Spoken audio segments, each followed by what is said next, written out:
In this module, you will apply what you learned during the development phase, combine it with the footage you captured during the production phase, and learn how to edit your video. The footage you captured is referred to as raw or field footage. This is all uncut material. Using this footage, you will edit together a concise video that instructs or informs using your objectives and goals as guides. How is that accomplished? Well, like most of the tools in this series, there are many options, from no-cost and low-cost applications to high-end, super expensive software and hardware. It depends on your resources and what's available to you from your school. We have listed these options and a few more on our site.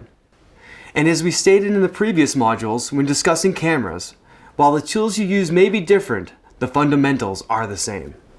Choose what editing application you will use. There are many options, and some are more basic than others. Use what works best for you. The first step is opening the editing application and importing your footage into the editor. We recommend keeping your footage on an external drive separate from your operating system to help prevent laggy playback and frustration. While importing footage, stay organized and label your shots with specific unique names. Imported video files are called clips. You want to make sure you can easily distinguish the difference between all clips. For example, be sure to label your interviews differently than your B-roll. A good way to do that is by creating bins for different types of media. Bins are like folders for your clips. Once you have imported all your media and organized your clips in bins, you can start editing. Editing is a process of deciding which clips go where on your timeline to best tell your story. Cutting between wide shots, medium shots, and close-ups to create your vision. Each edit you make should move the story forward. It's this intersection that should inform the edits. And using this as a compass through your post-production will help tell your story. Now that you have your story laid out, you can start adding additional elements to enhance it. Narration is a good way to further explain a topic. However, too much narration can weaken your story.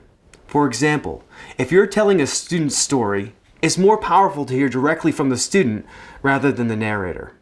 If you choose to incorporate narration, plan for it and script it in pre-production. This script can be changed after production, but it will be used as a guide through the process. Your B-roll will help you cover the narration. Most editing applications have tools to create on-screen text. A common form of on-screen text is a lower third, like we have right here. This usually appears during an interview and identifies the name and either the title or organizational affiliation of the speaker.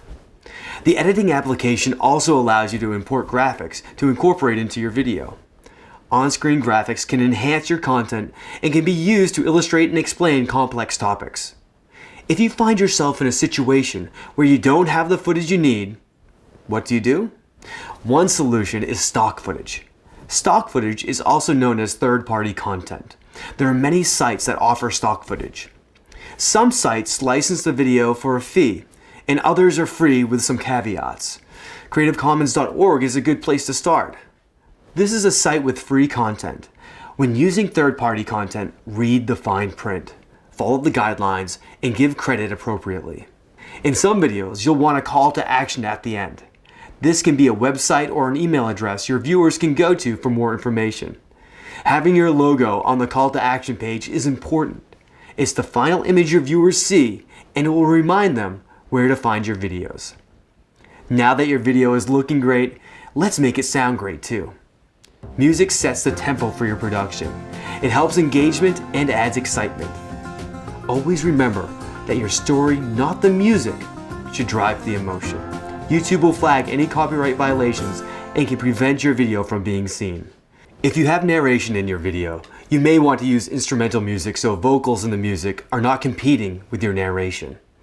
If you have the skills and tools, this is where you can sweeten your audio by removing distracting ambient sounds and minimizing low-frequency hums.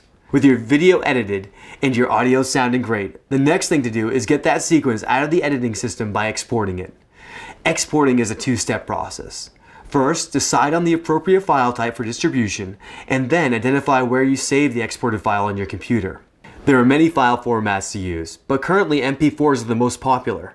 MP4 plays on most devices, can be easily uploaded to YouTube and social media platforms, and won't take up too much space on your hard drive. Save your exported video with a descriptive name and confirm you have enough storage for the exported file. Remember, an external hard drive is your best option.